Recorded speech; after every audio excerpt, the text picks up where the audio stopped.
ओम श्री गणेशाय नमः। ओम गं गुरुवे नमः। ओम नमः शिवाय। शिवजी सदा सहाय। कोटि रुद्र संहिता अध्याय 1।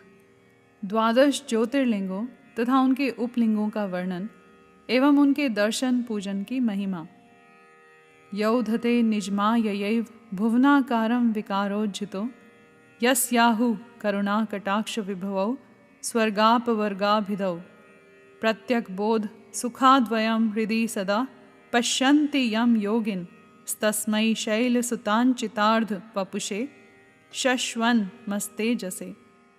जो निर्विकार होते हुए भी अपनी माया से ही विराट विश्व का आकार धारण कर लेते हैं, स्वर्ग और अपवर्ग यानी मोक्ष जिनके कृपा कटाक्ष के ही वैभव बताए जाते हैं, तथा योगी जन जिन्हें सदा अपने हृदय के भीतर अद्वितीय आत्मज्ञानंद स्वरूप में ही देखते हैं, उन तेजोमय भगवान शंकर को जिनका आधा शरीर शैलराज कुमारी पार्वती से सुशोभित है, निरंतर मेरा नमस्कार है।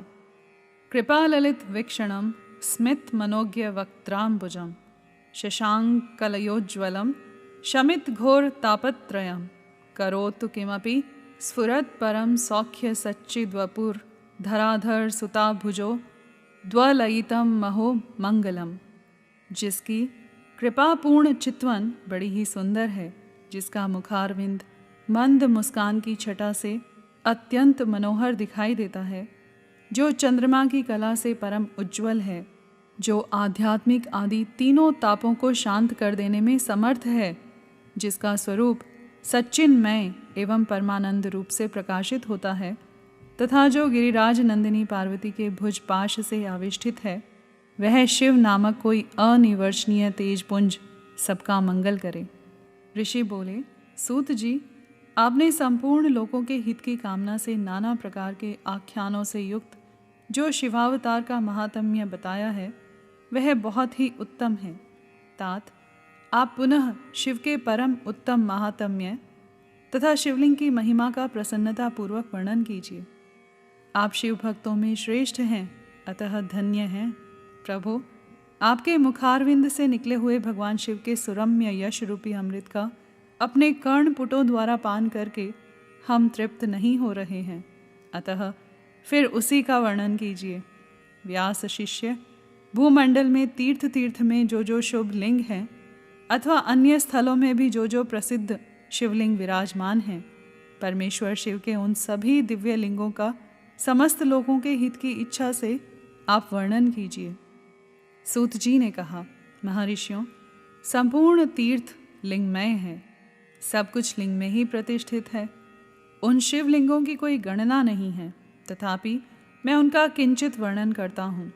जो कोई भी दृश्य देखा जाता है तथा जिसका वर्णन एवं स्मरण किया जाता है, वह सब भगवान शिव का ही रूप है। कोई भी वस्तु शिव के स्वरूप से भिन्न नहीं है। साधु शिरोमणियों, भगवान शंभु ने सब लोगों पर अनुग्रह करने के लिए ही देवता, असुर और मनुष्यों सहित तीनों लोगों को लिंग रूप से व्याप्त कर रखा है। समस्त लोगों पर कृपा करने के उद्देश्य से ही भगवान महेश्वर तीर्थ तीर्थ में और अन्य स्थलों में भी नाना प्रकार के लिंग धारण करते हैं। जहाँ जहाँ जब जब भक्तों ने भक्तिपूर्वक भगवान शंभु का स्मरण किया, तहाँ तहाँ तब तब अवतार ले कार्य करके वे स्थित हो गए। लोगों का उपकार करने के लिए उन्होंने स्वयं अपने स्वरूप भूत लिंग की कल्पना की। उस लिंग की पूजा करके शिव भक्त पुरुष अवश्य सिद्धि प्राप्त कर लेता है। ब्राह्मणों, भूमंडल में जो लिंग है उनकी गणना नहीं हो सकती, तथापि मैं प्रधान प्रधान शिवलिंगों का परिचय देता हूँ। मुनि श्रेष्ठ शौनक, इस भूतल पर जो मुख्य मुख्य ज्योतिर्लिंग हैं, उनका आज मैं वर्णन करता हूँ। उनका नाम सुनने मात्र से पाप दूर हो जाता है। सौराष्ट्र में सोमनाथ, श्रीशैल पर मल्लिकार्जुन, उज्जैनी में महाकाल, ओंकार तीर्थ में परमेश्वर, हिमालय के शिखर पर केदार, डाकिनी में भीमशंकर, वाराणसी में विश्वनाथ, गोदावरी के तट पर त्र्यंबक, चिताभूमि में वैद्यनाथ, दारुका वन में नागेश, सेतुबंध में रामेश्वर तथा शिवालय में घुष्मेश्वर का स्मरण करें। जो प्रतिदिन प्रातःकाल उठकर इन 12 नामों का पाठ करता है वह सब पापों से मुक्त हो संपूर्ण सिद्धियों का फल प्राप्त कर लेता है। सौराष्ट्रे सोमनाथम च श्रीशैले मल्लिकार्जुनम उज्जयिन्यां महाकाल मोंकारे परमेश्वरम केदारम हिमवत्पृष्ठे डाकिन्यां भीमशंकरम वाराणस्यां च विश्वेशं त्रयंबकं गौतमीतटे वैद्यनाथं चिताभूमौ नागेशं दारुकावने सेतुबंधे च रामेश्वं घुष्मेशं तु शिवालये 12 नामानि प्रातरुत्थाय यः पठेत् सर्व पापैर् विनिर्मुक्तः सर्व सिद्धि फलम लभेत। मुनीश्वरों, जिस जिस मनोरथ को पाने की इच्छा रखकर श्रेष्ठ मनुष्य इन 12 नामों का पाठ करेंगे वे इस लोक और परलोक में उस मनोरथ को अवश्य प्राप्त करेंगे।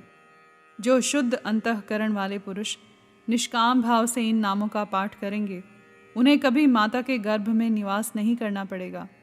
इन सब के पूजन मात्र से ही इहलोक में समस्त वर्णों के लोगों के दुखों का नाश हो जाता है और परलोक में उन्हें अवश्य मोक्ष प्राप्त होता है। इन 12 ज्योतिर्लिंगों का नैवेद्य यत्नपूर्वक ग्रहण करना चाहिए। ऐसा करने वाले पुरुष के सारे पाप उसी क्षण जलकर भस्म हो जाते हैं।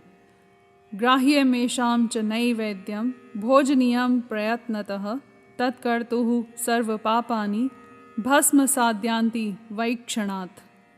यह मैंने ज्योतिर्लिंगों के दर्शन और पूजन का फल बताया। अब ज्योतिर्लिंगों के उपलिंग बताए जाते हैं। मुनीश्वरों, ध्यान देकर सुनो। सोमनाथ का जो उपलिंग है उसका नाम अंतकेश्वर है। वह उपलिंग मही नदी और समुद्र के संगम पर स्थित है।